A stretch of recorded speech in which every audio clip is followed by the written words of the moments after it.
Pelantikan terhadap 30 anggota DPRD Kota Lubuk Linggau periode 2019-2023 turut juga diwarnai aksi demo yang dilakukan ratusan mahasiswa dari sejumlah perguruan tinggi yang ada di Lubuk Linggau. Dalam orasinya yang disuarakan para mahasiswa di depan kantor Wakil Rakyat ini, menyampaikan sejumlah tuntutan kepada Wakil Rakyat di DPRD Lubuk Linggau agar menolak pengesahan rancangan Kitab Hukum Undang-Undang Pidana atau KUHP dan pengesahan Undang-Undang KPK yang saat ini dinilai syarat bermasalah dan tidak berpihak pada rakyat.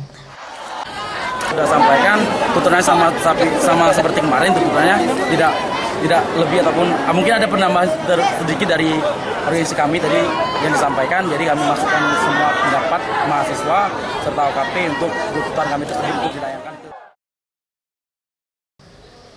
Sementara itu, sejumlah anggota DPRD yang langsung menyambut aksi demo mengaku akan menerima semua aspirasi dan tuntutan para mahasiswa terkait penolakan RKUHP dan pengesahan Undang-Undang KPK, dan pihaknya akan segera menyurati ke DPR Pusat.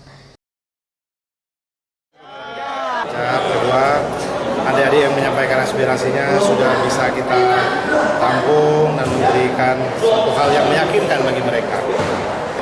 Yang saya menyatakan ini adalah murni gerakan mahasiswa yang perlu kita dukung. Usai menyampaikan orasinya, para mahasiswa ini membubarkan diri dan akan melanjutkan aksi demonya di kantor DPRD Kabupaten Musirawas. Tim Liputan Sriwijaya TV.